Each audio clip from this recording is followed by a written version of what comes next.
Sophie Viruzeski de la Chambre d'agriculture de l'Oise. Je suis chargée de mission en agroécologie et je vais vous parler aujourd'hui des essais qu'on met en place dans les réseaux agriculture de conservation des sols. Donc, juste pour vous resituer un peu le contexte de travail, on a trois groupes d'agriculteurs en agriculture de conservation dans la Chambre de l'Oise. Un groupe thématique sur le thème du semi-direct, un GI2E sur le semi-direct également, et un sous-groupe du CETA d'Atichi qui s'est formé en groupe 30 000 sur l'agriculture de conservation en système de culture industrielle, donc betterave, pommes de terre. Donc, l'idée de ces groupes, c'est d'aller plus loin sur le travail sur la vie du sol et la fertilité globale de leur sol. Et donc, toute l'animation repose essentiellement sur les essais, parce que l'agriculture de conservation, c'est vraiment tout le temps de l'adaptation. Et puis, du coup, on a besoin de ces essais pour faire des références et puis pour que tout le monde progresse en même temps. Donc, des essais sont mis en place chaque année chez les agriculteurs, que ce soit en bande ou en micro-parcelles. Les essais en bande sont mis en place. Les essais en bande sont mis en place par les agriculteurs, alors que les essais en micro-parcelles, c'est plutôt nous, chambres, qui les mettons en place chez les agriculteurs pour répondre vraiment à des questions bien spécifiques sur une question qui aurait besoin de plus de facteurs que juste des bandes où on va en mettre 2, 3, mais on ne va pas multiplier autant le nombre de modalités dans un essai en bande qu'en essai micro-parcelle. Donc l'intérêt pour les agriculteurs de mettre en place ces essais, c'est de mutualiser les références acquises dans les essais pour qu'elles profitent à tous. Un agriculteur ne pourrait pas mettre en place 10 essais chez lui. Par contre, si chacun en met un, il peut profiter de la connaissance de tout le groupe et puis de travailler plus particulièrement un thème qui l'intéresse par rapport à l'autre. Et nous, en tant qu'animateurs chambre, ce qui est important de bien suivre les essais, c'est d'apporter une construction de ces essais, d'apporter un peu la rigueur ou le côté par l'observation et par la répétition des observations ou des notations, d'apporter un peu plus de rigueur pour avoir vraiment des références qui puissent servir à tous. Et puis pour limiter aussi un peu les essais anarchiques où ça va être des essais où on ne pourra pas réutiliser derrière parce que ce sera trop spécifique ou que le témoin sera pas, qu'on ne pourra pas comparer derrière. Donc voilà en gros pour la présentation des groupes. Donc maintenant, je vais vous parler un peu des thèmes qui sont travaillés dans les groupes. Donc généralement, on a un peu plus d'une dizaine, une quinzaine d'essais tous les ans dans les groupes. Et ça va des thèmes des associations de culture, des couverts permanents, qui est un gros enjeu de l'agriculture de conservation. On travaille les intercultures et les couverts permanents de façon différente. Les variétés, les techniques d'implantation. On a encore des agriculteurs qui sont un peu plus débutants et qui ont besoin justement d'appréhender ces techniques d'implantation entre le strip-till, le semi-direct ou un travail un peu plus TCS. La vie du sol, les bandes fleuries et les cultures de printemps. Cultures de printemps, c'est vraiment un gros enjeu de l'agriculture de conservation. C'est les cultures qui sont plus difficiles à mettre en place, que ce soit en semi-direct ou pour les cultures d'industrie, ou plus impactantes pour la vie du sol. Donc, cette année, on a un petit peu moins d'essais que les années précédentes. Du fait des conditions sanitaires, on n'a pas pu tout suivre comme on voulait. Et puis, les agriculteurs ont aussi un petit peu lâché par rapport à le fait de ne pas pouvoir discuter autant qu'ils voudraient en groupe, parce que c'est vraiment l'émulsion du groupe qui fait qu'on produit des essais derrière. Mais on a quand même une dizaine d'essais. Donc, dans le groupe, je fusionne les groupes semi-directs, le groupe thématique et le GI2E, parce que les thèmes ils sont travaillés ensemble. Donc, on a deux essais sur le colza associé, un sur l'adaptation du semis de févrole au colza et un screening d'espèces associées au colza. Des essais sur la protection foliaire, soit à base de biocontrôle ou de macération. Toujours sur les associations, on travaille aussi l'association en betterave depuis plusieurs années et ça a été remis en place cette année. On a des essais sur la date de semis avec de semis ultra précoces ou d'orge ou de blé. Cette année, c'est sur le blé.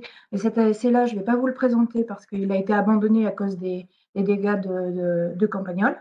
Et un essai sur le soja en agriculture de conservation, enfin en semi-direct plus précisément, sur la densité et la gestion de l'interculture précédente. Mais pareil, il n'a pas abouti parce que des gros problèmes de levée et en plus avec la sécheresse au printemps qui n'a pas aidé la levée du soja.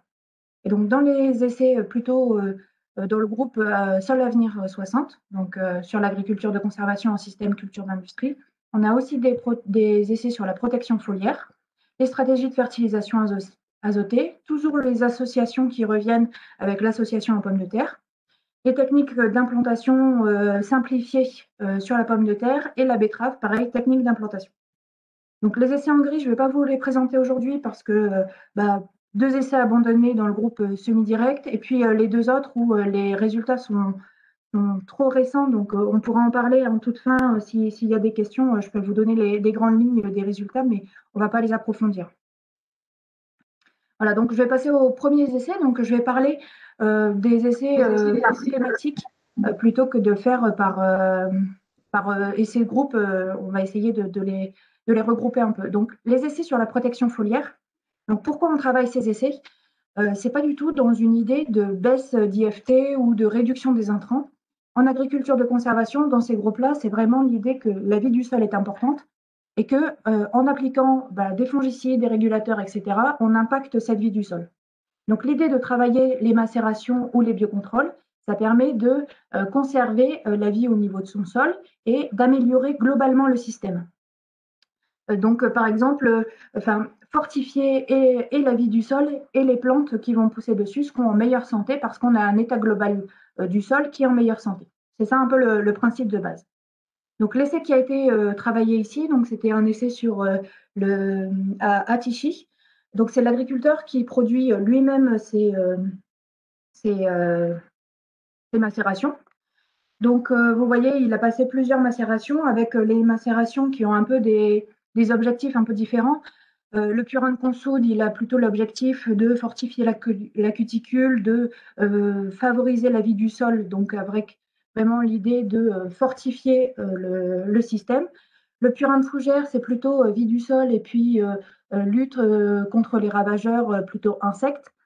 Le mosard, c'est des oligo-éléments. Le thé de compost, c'est pareil, c'est une production de l'agriculteur. Et le purin d'ortie, c'est plutôt stimulateur des défenses naturelles de la plante.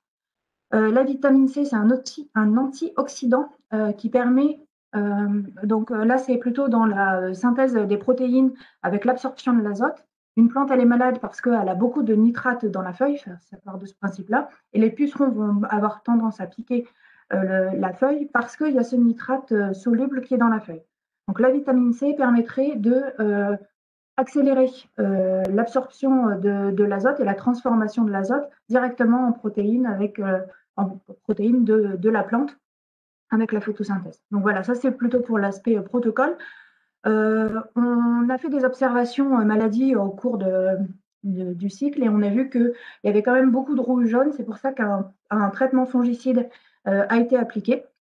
Et l'idée, c'était de conserver quand même la modalité, juste les macérations, et d'ajouter la modalité avec le fongicide. Donc vous voyez les résultats, donc c'est des essais en bande. Donc là, on fait des prélèvements par placette d'1 mètre carré qu'on passe ensuite à la batteuse en poste fixe. Donc on a les répétitions au sein d'une même bande. Par contre, dans cet essai, on n'est pas significatif entre les différences en rendement à 15%, c'est pas significatif. Par contre, on voit quand même que le témoin est à 86,5 quintaux, alors que la macération en 4 passages est à 98 quintaux. Donc il y a quand même quelque chose qui est intéressant. Et puis surtout, on ne perd pas de rendement à travailler les macérations. Le fongicide n'a pas apporté un plus par rapport aux macérations. Vous m'arrêtez si vous avez des questions, hein, n'hésitez pas. Oui, Sophie, bonjour. Mégane de la Chambre du Nord-Pas-de-Calais, je suis conseillère en bio. Est-ce que cet essai, c'était une année d'essai ou est-ce que vous l'avez déjà reconduit? Et si vous Non, l'avez cette année, reconduit, est-ce que les tendances se confirment, quoi? oui, les tendances se confirment. En fait, l'agriculteur, il met en place les macérations, c'est lui qui les fabrique, il est complètement lancé dedans. Donc, en fait, c'est plutôt moi qui ai imposé de faire un témoin et puis de faire cette observation parce que l'agriculteur met en place cette stratégie sur l'ensemble de ses blés. Et ça se développe dans les groupes. Il y a 3 agriculteurs qui produisent leur macération et qui traitent quasiment que aux macérations, sauf vraiment quand il y a un gros impact. Cette année, c'est rouge-jaune, mais sinon, ils font le dernier fonds uniquement si, avec les observations. Et on voit quand même qu'il y a un plus par rapport au développement du blé. Au niveau, enfin là pour le coup, c'est plus du ressenti parce qu'il y a vraiment une vigueur de la culture par rapport à un blé plutôt classique. Donc c'est aussi sur des mélanges, donc des mélanges variétaux où on a 6 variétés dans ce mélange-là. Donc c'est toujours un peu compliqué de faire les observations et puis de justement de bien séparer les différents facteurs entre, enfin, pour vraiment avoir une conclusion vraiment pertinente. Mais les macérations, c'est quelque chose qu'on va continuer à travailler même l'année prochaine et à tenter de faire un essai en micro-parcelles dans ces parcelles-là, justement pour bien différencier les différents facteurs entre soit le cocktail avec toutes les macérations tête compost et oligo, et puis de diviser tout ça en macération seule, oligo, tête compost, etc. Ok. Et peut-être aussi une précision sur les macérations. C'est du fait maison ou ce sont des macérations qui sont achetées dans le commerce? Oui, tout est fait maison, D'accord. à la différence justement de l'essai que je vais vous présenter là. Ok, ça marche. Voilà, du coup, deuxième essai, là pour le coup, Bonjour, les Sophie. macérations, ça reste quelque chose qui est un peu compliqué à mettre en place et au niveau de l'écriture, quand on utilise les huiles essentielles, les macérations, dans le niveau traçabilité, c'est un petit peu compliqué vu que c'est pas autorisé. Donc, ce qui est pas autorisé, est-ce que c'est interdit et voilà comment on écrit ce genre de choses en cahier de plaine. Et donc là, on a choisi d'utiliser des produits de biocontrôle, mais qui ont une AMM, donc qui sont autorisés, vendus, et puis on peut communiquer facilement dessus aussi pour nous. Donc l'idée, donc, c'est une parcelle à Gury. On a testé donc 2 produits de biocontrôle. La Similka Santé, donc c'est un produit de Seedler Concept à base de beaucoup d'oligo-éléments, mais extrait enfin, du végétal et de la vitamine C. Et le produit Form Plus, c'est un produit de J3C Agri uniquement à base de macération. Donc il y a de la prêle, de l'ortie, de l'écorce de sol et après la formulation, elle est secrète. Donc là, vous avez en dessous les différentes notations maladies qu'on a réalisées. On a dû réaliser un fongi aussi dans cet essai-là. Donc pareil, en essayant de garder une bonne partie de l'essai avec les macérations seules pour voir un petit peu la différence. Mais pour préserver le rendement de l'agriculteur, on a appliqué quand même un fongi encore une fois pour les rouilles cette année. Ce qu'on peut voir dans les notations maladies, c'est que les deux, ce qu'on a observé, il n'y a pas tout là. Ce qu'on a observé, c'est que entre le produit de J3C Agri et le produit de Seedler Concept, le A6000K Santé, on n'avait pas les mêmes rouilles dans les essais. Donc on a eu plus de la rouille brune pour la partie Forme Plus, alors qu'on en avait beaucoup moins dans la partie A6000K Santé, alors que dans l'autre, on a eu de la rouille jaune et on ne l'avait pas dans le Forme Plus. Donc vraiment avec une séparation de ces rouilles, alors que le témoin qui était au milieu était blindé des deux. Hein. Donc vraiment, là, il y a quelque chose sur le fonctionnement entre les rouilles et peut-être le produit, comment il travaille dans la plante, mais ça sera creusé dans les années futures. Et donc, en termes de rendement, donc là, l'essai est bien précis et puis vous avez donc les différences. Ce qu'on voit, c'est que les 2 produits à 6000 Santé sont quand même en tête du classement, même si ils ne sont pas significativement différents des deux autres. Le produit de Forme Plus est un peu moins, et puis du coup, on a le témoin non traité du tout à 80 quintaux. Voilà. Ce qu'on peut voir, c'est que le fongi, au final, ça mériterait de retravailler et puis de multiplier l'essai parce que le fongi qui a pourtant été bien positionné, c'est vrai qu'au niveau maladie derrière, au niveau symptômes, on avait beaucoup moins, enfin, il a bien été positionné et puis bien eu l'effet escompté. Par contre, en différence de rendement, on n'a pas l'effet sur le rendement derrière. Donc, un fongi qui n'a pas suffisamment valorisé le fait d'avoir des surfaces vertes pour la transformation en grains. Donc ça sera retravaillé, mais en tout cas, ça reste quelque chose d'intéressant les macérations et biocontrôle en général. Pour le coup, en micro-parcelles, ça fait quasiment une dizaine d'années qu'on les teste tous les ans dans les essais. Et on arrive beaucoup moins à voir les effets positifs des macérations, ce qu'on voit plus au niveau ressenti et puis aspect visuel en grande parcelle. D'où l'intérêt au final d'avoir les deux entre le micro-parcelle et bande chez les agriculteurs.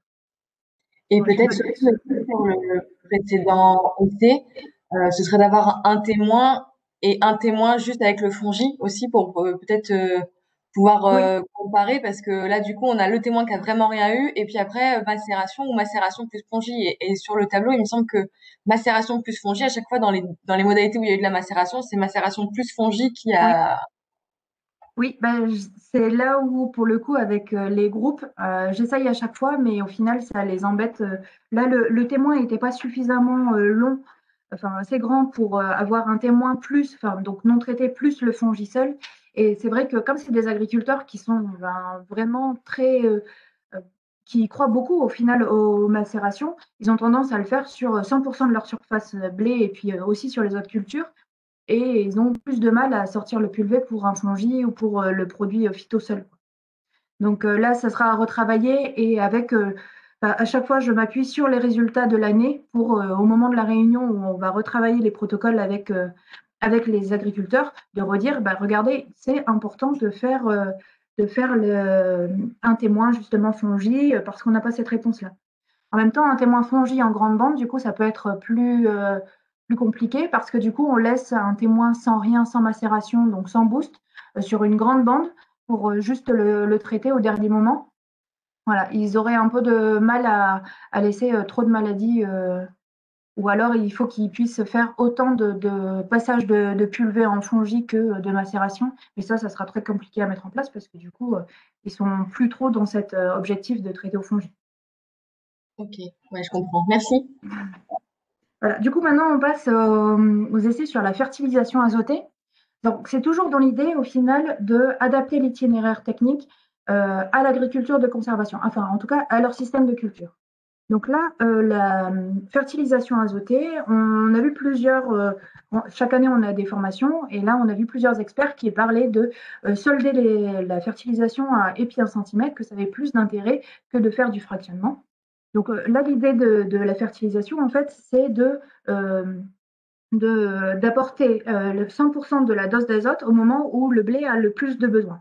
Donc le blé en besoin azoté, donc ça monte et ça devient maximal au stade de montaison, et ensuite ça rediminue.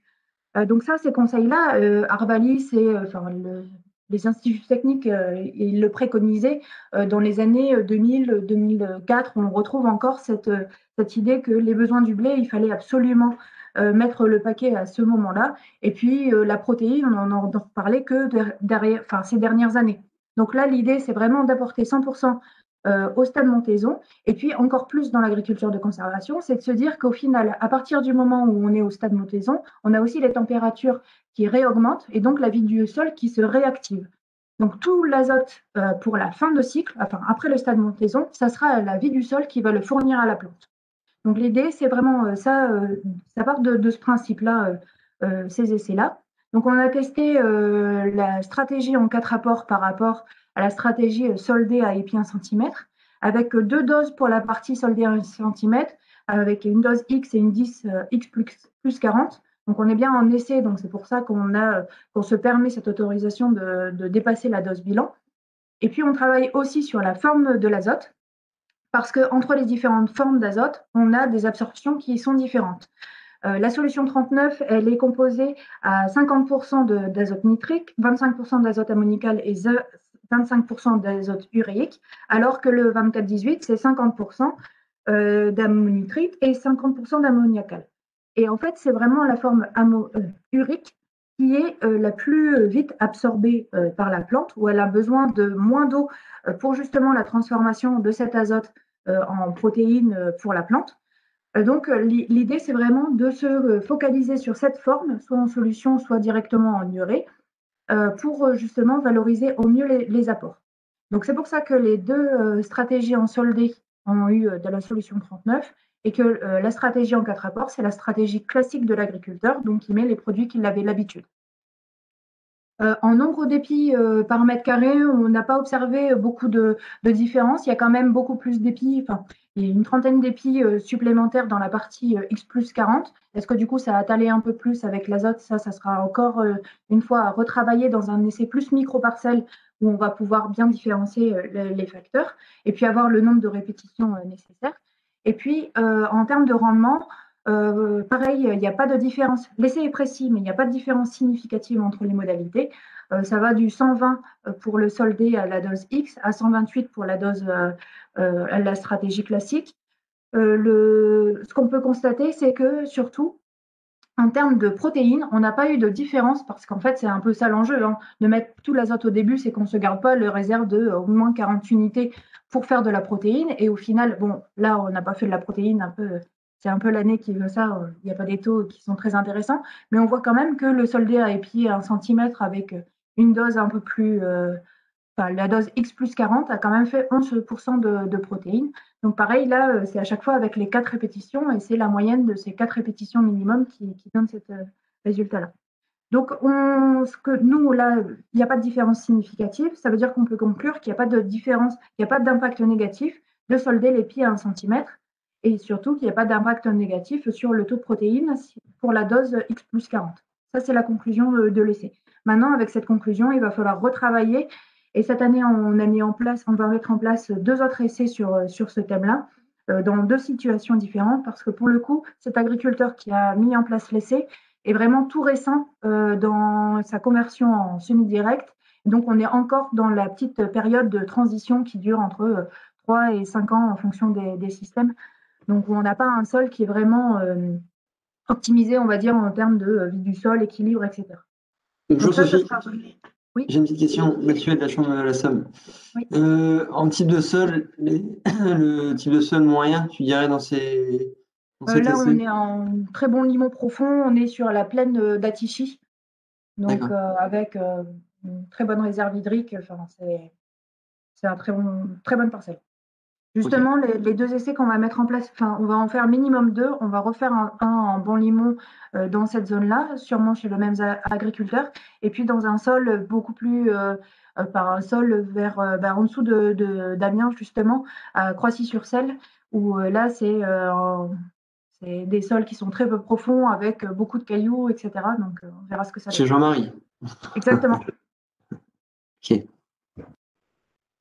Voilà pour ces essais-là. Donc maintenant, on va passer un peu aux essais colza associés. Donc on a testé donc le colza associé. L'idée c'était l'association au final on la sème en même temps que le colza normalement c'est classique. Pour la févrole, on a soit le passage avec un semoir à double trémie vu le PMG très important par rapport au colza, soit il faut faire 2 passages. Et donc dans l'idée de faire 2 passages, pourquoi pas le faire 15 jours avant le semis du colza. Comme ça, la févrole est déjà en place et elle peut directement apporter son bénéfice au colza en termes de couverture du sol et puis de dilution du risque altise. Donc là, vous voyez la photo aérienne. Pour la partie semée à 1er août, on a fait 3 densités, donc 20, 30 et 40 grains par mètre carré. Vous voyez que la zone à 40 grains, donc c'est la 2. Le colza est plus léger. On a eu une concurrence pour le coup de la févrole sur le colza. Et en termes de résultats, donc par rapport au colza seul, c'est la févrole semée avec le colza, donc en même temps, qui a le meilleur résultat. Les 3 févroles, quelle que soit la densité a un peu concurrencé le colza quand elle a été semée 20 jours avant. On l'a vu en termes de développement, on l'a vu en termes de vigueur de la culture. En rendement, ça se sent moins, donc c'est une bonne chose. Mais en tout cas, pour le coup, euh, vu la charge de travail supplémentaire et puis le peu d'impact que ça a au final sur le rendement, c'est pas une technique qui sera conservée dans le groupe. Même si c'est pour le coup un essai, 1 an, il y a beaucoup d'agriculteurs qui travaillent la févrole, beaucoup avec des doubles trémies et donc ils ne passeront pas en 2 fois juste pour semer la févrole avant. Voilà, pour l'essai streaming, oui. Pardon, est-ce qu'il y a eu du coup des effets sur les altises quand même? Alors sur les altises, on n'a rien vu de particulier parce que du coup, c'était des gros colzas hein, globalement. Donc il y avait des altises partout et il n'y a pas de berlaise qui a été fait. Donc en termes de nombre d'altises par pied, là on n'a pas vu de différence, mais on n'a pas fait le berlaise pour vraiment aller plus loin dans cette analyse. En essai screening, donc vous voyez, là c'est un bel essai et pourtant c'est un essai quand même en bande, mais avec des belles zones, vous les verrez après. Donc l'idée c'est de tester des espèces seules, donc différentes familles et puis différentes variétés d'espèces aussi, variétés par exemple pour la févrole, et puis le mélange de l'agriculteur. Donc pour les 2 févroles, la différence en fait, c'est que la Vesuvio a un petit PMG, donc ce qui est plus intéressant pour justement les colzas associés. Et puis après, un peu tout a été testé. Vous voyez la gesse, le sarrasin, le crotalaire. Je vous montre du coup en termes de à floraison, il y a des espèces qui ont très très fortement impacté la levée du colza. Où, là pour le coup, la facélie, c'est 100% du colza qui n'a pas levé. Pour les trèfles et les lotiers, la densité de semis a été beaucoup trop importante et donc il a fortement concurrencé le colza. C'est toutes les modalités que vous avez entre 10 et, enfin, 9 et 12. Donc, ça a été voilà, un essai un peu compliqué et surtout, il y a eu beaucoup d'impuretés au moment de la récolte dans cet essai parce qu'on a retrouvé la févrole, même le trèfle d'Alexandrie qui pourtant n'est pas un trèfle qui est censé monter, se retrouvait au-dessus quasiment du colza. Donc là, on a remis en place cet essai cette année et justement en recontrôlant beaucoup plus les densités de semis et pas à faire des doses aussi fortes. Donc en termes de oui, bon là ça reprend du coup les modalités avec les densités semis et vous voyez la minette par exemple semée à 25 kg, c'est quasiment la dose pure. Il faudrait la diviser je pense au moins par 3 parce que ça concurrence très fortement. Le lotier pareil et trèfle incarnat aussi a diminué fortement les densités. Bon, la facilité j'en parle même pas parce qu'avec 1 kg hectare on serait largement suffisant à mon avis. Donc là je vous ai mis quelques photos. Donc c'est les photos du trèfle et puis vous avez tout à droite le trèfle et la minette et puis vous avez tout à droite la facélie. La facélie a quand même été reprise cette année dans l'essai colza parce que l'agriculteur il croit beaucoup en termes de couverture du sol et puis du coup de gestion du salissement. Mais bon, c'est pas quelque chose qui sera préconisé, d'autant plus que la facélie c'est pas une légumineuse donc ça n'apporte pas de plus pour le colza. Donc en fait la concurrence que le colza va avoir à cause de la facélie va pas être récupérée. Généralement c'est ce qui se passe avec une légumineuse. Au final, même si la légumineuse impacte la concurrence le colza, l'azote qu'elle va redonner au colza au moment de sa destruction par le gel en fonction de l'espèce, généralement au stade de floraison, on n'a plus justement l'effet de la concurrence. Le colza a complètement rattrapé. Ce qu'il ne pourra pas faire avec une facélie, un sarrasin par exemple, où ce n'est pas les légumineuses, donc ça ne va pas réapporter un petit shoot d'azote en fait. Donc là, vous avez les rendements. On a quand même les févroles qui s'en sortent très bien avec des très bons rendements du colza. La gesse également, et puis le lupin, en sachant que le lupin, il y en avait très très peu. Donc là, il y a cette synthèse, je vais passer vite parce qu'on est complètement hors délai, mais ça, vous retrouverez tout dans le recueil de cette année où on a bien détaillé justement l'effet de chaque espèce sur le colza et comment il s'est développé et qu'est-ce qu'on en pense le plus et le moins de chaque espèce. En betterave associée, donc ça c'est un essai, c'est une parcelle qu'on suit depuis 3 ans. Donc c'est un colza qui a été associé avec du trèfle blanc, du lotier et puis le colza seul. Les associations, donc le trèfle et le lotier, ont été conservés dans le blé. D'ailleurs, on avait fait la synthèse l'année dernière sur la mycorhisation parce que c'était dans cet essai-là qu'on avait fait association et mycorhisation sur le blé. Et puis là, on a la betterave. Donc malgré le travail du sol, le lotier a fortement repris du fait que ça graine et puis du coup ça se réensemence et puis c'est une plante pluriannuelle, hein, donc ça se conserve. Donc il y a bien de la betterave en dessous. On peut juste dire, en termes de rendement, finalement, forcément, ça impacte beaucoup le rendement. Vous voyez, 48 tonnes contre la betterave seule à 56 tonnes. Oui, c'est ça, tonnes hectares. Et par contre, vous voyez un effet quand même sur la richesse. Donc pareil, hein, c'est avec répétition. Hein, donc la richesse est à 17 en degrés sucre par rapport à un 16 ou un 15 pour le trèfle. Donc ça, c'est quelque chose qui est vraiment intéressant, surtout qu'on a travaillé pour le coup avec l'ITB pour qu'ils viennent faire des tests ELISA. Et ça, oui, bon, ça revient. Et ça, c'est du coup les tests ELISA qui ont été réalisés. Et vous voyez qu'entre la betterave associée, on a beaucoup moins de virus donc, qui entraînent la jaunisse de la betterave par rapport à la betterave seule. Donc ça, c'est un essai qui sera, les données, elles sont complètement à valider. On est en train de le travailler avec l'ITB parce que il faut qu'on approfondisse ça. Et puis, il y a peut-être un biais aussi au niveau du poids des betteraves. Vu qu'il y avait beaucoup de concurrence, le poids des betteraves qu'on a pris en échantillon, il était inférieur à celui des betteraves seules. Et donc, est-ce qu'il n'y a pas une dilution un peu des virus dans les betteraves?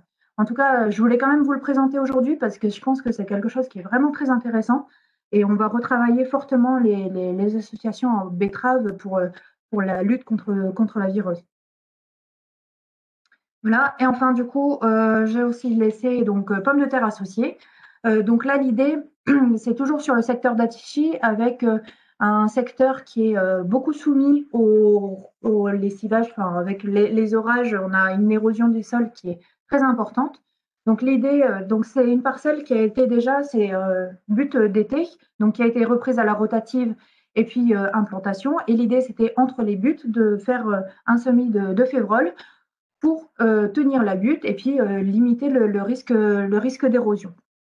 Donc ça a très bien donné en termes de développement de la pomme de terre, on était toujours très bien.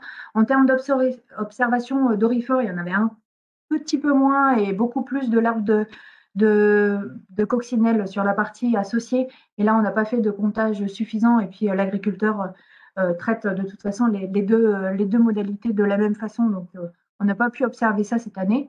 Par contre, forcément, en rendement, on perd beaucoup de tonnes. Là, je vous ai mis le poids sur les 5 plants. Donc, vous imaginez bien que le poids sur la tonne hectare, ça a été fortement impacté.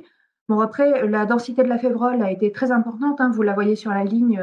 Je pense qu'il faut qu'on retravaille le sujet. Ce sera quelque chose, ça peut être très intéressant, mais il faut qu'on retravaille ça. Est-ce qu'il faut arrêter la févrole à un moment donné, travailler la densité, ça c'est obligatoire. Et vous voyez, je vous ai mis aussi derrière les calibres, on a beaucoup moins, enfin, on a plus de calibres intermédiaires, les 35-50, pour la partie associée par rapport à la betterave, la pomme de terre seule, où on a plus les calibres attendus à plus de 50. Voilà, du coup, ça sera retravaillé. Je pense que là, c'était un peu un essai juste parce que en plus la févrole a été semée à la main dans les lignes, hein, donc avec le contrôle de la densité un peu compliqué, mais c'est quelque chose qui sera vraiment intéressant à retravailler. Sophie, au niveau Oui, du calissement, vous avez dû faire du désherbage ou pas sur les associations? oui, oui, à chaque fois, que ce soit en termes de... Alors, hormis pour l'essai betterave associé de cette année avec le lotier, on a une partie qui est non désherbée, Ouais. justement pour conserver l'association. Sinon, les essais de l'année dernière sur la betterave associée, on avait aussi enfin, c'est avec le désherbage, justement, pour voir la sélectivité de l'herbicide sur les associations. Et là, sur la pomme de terre, c'est désherbé. Mais la févrole, on sait de toute façon qu'elle résiste à beaucoup de choses. Donc, c'est vraiment une plante qui supporte assez bien les herbicides. C'est pour ça qu'elle a été choisie, justement pour pouvoir désherber normalement la pomme de terre.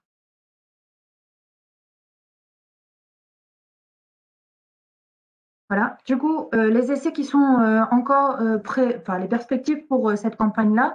Donc, on a repris un essai, les essais colza associés en screening avec les screenings d'espèces. On a un petit peu rajouté des espèces, notamment en légumineuses. On a mis le lupin, le pois chiche, et puis pour vraiment retravailler ça. On a retravaillé aussi les densités de semis pour que ce soit plus adapté au colza. Donc ça, c'est un essai qui est en cours. Les biomasses, elles sont à faire là cet après-midi et demain. Mais donc, il y a eu de nouveau une dizaine, enfin, il y a 12 associations qui sont testées en grande bande.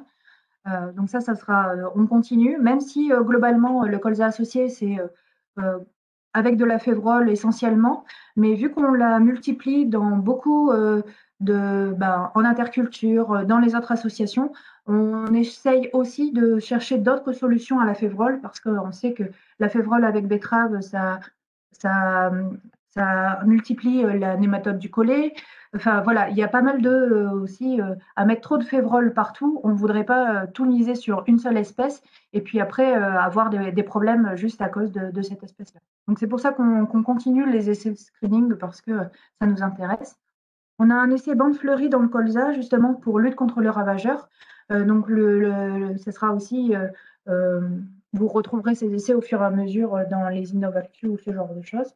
Donc, on a en ce moment 2 essais sur la fertilisation localisée au SMI, donc en blé et en orge, avec 2 types de produits, où le 12-27 est censé être beaucoup moins soluble et du coup résister mieux, notamment être conservé dans les semoirs et tout ça. Donc c'était pour voir un peu l'intérêt de ces produits-là. Et puis les 2 produits et tous les autres, ça sera testé aussi en micro-parcelles. Enfin, c'est testé en ce moment aussi en micro-parcelles, justement, pour qu'on puisse comparer dans une même parcelle et le 14-48 par rapport au 12-27 et avoir les essais bandes en plus pour que les deux se complètent. On a une comparaison de stratégie entre l'agriculture régénérative, qu'on entend beaucoup parler, donc c'est le mulchage des couverts d'interculture avec l'ajout de ferments, contre le semi-direct dans un couvert permanent. Donc c'est une parcelle avec, c'était un précédent colza avec du lotier qui a été implanté. Et donc en bande, le lotier a été soit mulché avec le ferment, soit conservé et puis semi en direct du blé dedans. Donc voilà, et en pré-veuille, donc on a toujours les fertis azotés avec le soldé à 1 centimètre qu'on va continuer à travailler, les macérations de plantes, et on va multiplier justement le nombre de cultures sur lesquelles on va travailler le sujet. Le travail sur les oligo-éléments, notamment sur blé, parce qu'en plus des macérations, on voit bien que les agriculteurs font plutôt le cocktail, donc de voir un peu qu'est-ce qui fonctionne le mieux et puis comment les différents produits bah, sur quoi exactement s'ils stimulent la plante, s'ils font plus de rendement, s'ils augmentent sa tolérance et travailler un peu sur les mécanismes en fait qui sont derrière. On va continuer les betteraves associées et puis en technique d'implantation au printemps, ça on va continuer à travailler le sujet parce que au printemps en agriculture de conservation des sols, le sol se réchauffe moins vite que sur un système labour et donc pour l'implantation des cultures de printemps c'est un peu gênant. Vous voyez sur la photo, c'est un tournesol qui a été semé soit en TCS, soit en strip-till, en semi-direct et en classique. Et donc la bande qui est très claire, c'est la bande de semi-direct qui pose problème. Et puis j'en ai parlé tout au début, du coup, sur la betterave. On travaille les techniques d'implantation. Cette année, on avait un essai avec strip-till, la destruction du couvert à la rotative juste avant le semis, ou alors la stratégie classique rubine et reprise au combi-germe. Et là, en peuplement, en ressenti agriculteur, c'était la partie rotative qui lui semblait la meilleure et puis qui était intéressante. En peuplement, c'était plutôt la partie strip-till qui était plus intéressante en nombre de pieds. Et finalement, quand on fait le rendement, donc là, on a travaillé avec Tereos justement pour une récolte en silo, on est à 85 tonnes dans la partie strip-till, 74 sur la partie rotative et 73 sur la partie rubine. Donc voilà, ça c'est quelque chose qu'on va retravailler parce que du coup, entre le ressenti de l'agriculteur et puis le rendement qu'on observe, il faut, faut trouver en fait le bon compromis entre tout ça et puis trouver ce qui fonctionne le mieux à son contexte et puis fournir des références pour d'autres, quoi. Voilà, je pense que j'ai terminé. Voilà. Bon, merci de Sophie, votre attention. C'était long. dernière question. Au Oui, niveau gestion campagnole, vous avez déjà fait des essais, je sais pas, sur des perchoirs, des choses comme ça? sûr. Et par rapport aux campagnols, Oui. Mais les essais sur quoi? je sais pas, mise en place de perchoirs, où vous avez testé différentes, nombre de Alors, perchoirs par hectare, des choses comme ça, c'était des références là-dessus? non, on n'a pas travaillé directement ça. On a travaillé sur le fait de, en fait, le plus gros problème, c'est un blé derrière un colza, où c'est là où on a le plus de problèmes sur Campagnol, sur le blé. Donc, c'est pour ça que notre essai semi très précoce derrière le colza a été complètement ravagé. On va travailler, je pense, à partir de l'année prochaine, parce que toujours à cause des conditions sanitaires, cette année, c'est un peu compliqué. Mais on voulait travailler justement, tester différents outils entre une herse à paille ou ce genre d'outils et pour voir un peu l'impact sur le campagnol derrière. Mais pour l'instant, en nombre de on peut multiplier, on n'a pas fait d'essais, hein, mais on peut multiplier le nombre de perches et tout ça. Pour l'instant, les agriculteurs utilisent un raticide pour lutter contre le campagnol parce que ça devient fortement problématique si on n'utilise pas de herse à paille ou si on ne retravaille pas juste 2-3 cm avant les cultures. Donc, tu dis 2-3 cm, ça suffit. Oui, oui. En fait, il faut juste. Ils ont des passages préférentiels et donc il faut juste scalper en fait les galeries qui sont superficielles et ça élimine déjà une bonne partie. Après, on n'a jamais tout la population hein, parce que les campagnols ils font des nids à 2 niveaux, donc soit en superficiel et puis des en profondeur. Et donc même en travaillant le sol, on a la partie superficielle, mais on n'a jamais ceux qui sont en profondeur. Donc hormis les chambouler et à chaque fois leur les voilà, le fait qu'ils retrouvent plus leur passage préférentiel et leur galerie, déjà ça les bouscule pas mal et puis ça limite un peu le problème. Ok, merci. Et du coup, on utilise aussi le travail superficiel ou un passage à disque, y compris dans les couverts permanents, parce que c'est là où aussi ça pose bien problème dans les lotiers qui sont conservés ou les trèfles blancs nains qui restent en couvert permanent. C'est là où on a les galeries et puis ils ont tout sur place et la nourriture et la tranquillité. Donc c'est là où il faut de temps en temps passer un coup de disque. Ça limite pas du tout le couvert permanent, hein, au contraire presque ça le reboosterait. Et puis, ça le rebooste, mais ça le décale un petit peu. Donc, en plus, pour la culture, c'est pas mal parce que ça permet aussi de le réguler de façon plus mécaniquement par rapport au chimique. Mais oui, c'est important. Le semi-direct pur et dur, ça emmène forcément des problèmes campagnols qui sont difficiles à résoudre, autres que chimiquement après. Ça, c'est sûr.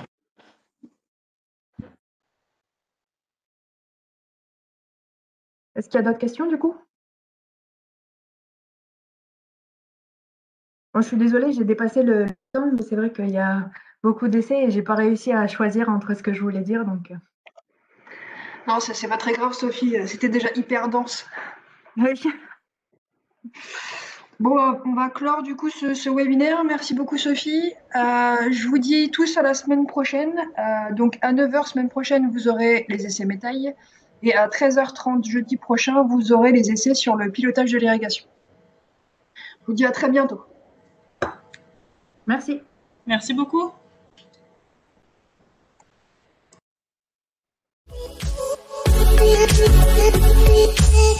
Thank you.